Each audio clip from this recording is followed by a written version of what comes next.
Dans le département, nous formons des ingénieurs spécialistes en génie des procédés et en gestion des risques. Donc la spécialité est basée sur un triptyque, le génie des procédés qui est la science de la transformation de la matière et de l'énergie, la gestion des risques et l'environnement.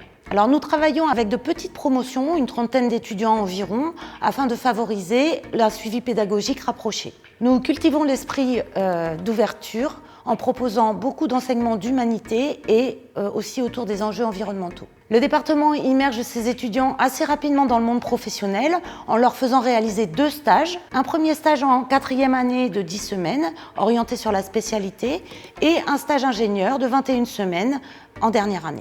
De plus, un projet d'une durée de 1 an, réalisé en équipe, leur est confié au cours de la 4e année. Ce projet a la particularité d'être certifié ISO 9001 et surtout d'être réalisé pour un réel client industriel. À la sortie, nos ingénieurs occupent des postes très diversifiés. On trouve des responsables de production, des ingénieurs sécurité environnement, des ingénieurs de bureaux d'études ou encore des managers de projet. Les secteurs d'emploi sont très larges. La transformation et la production d'énergie sont leurs secteurs de prédilection, mais on les retrouve aussi dans les énergies renouvelables, la chimie industrielle, bien sûr les bureaux d'études en risque et en environnement, ou encore dans les collectivités locales. Au final, cette spécialité reste très généraliste et offre de multiples perspectives de carrière à nos étudiants.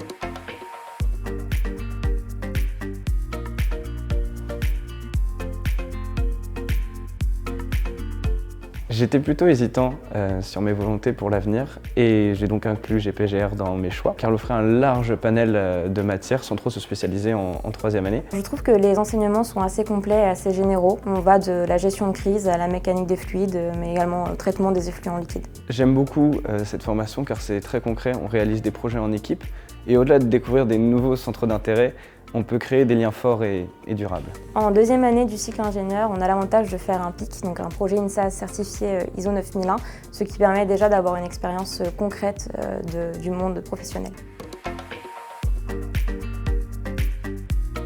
J'ai effectué un bac international et directement après, j'ai pu intégrer à l'INSA la section internationale avec des élèves de tous les pays.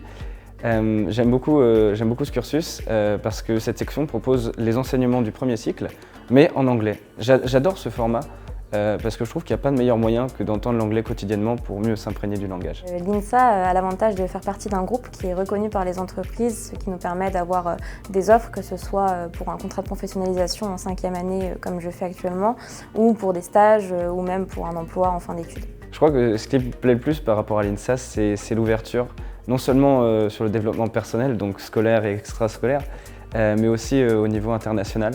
De plus, je trouve que l'INSA favorise l'insertion professionnelle en fin d'études, ou même tout au long du cursus, parce que moi-même j'ai travaillé pour l'INSA le jeudi après-midi, ce qui m'a permis aussi de faire un complément financier.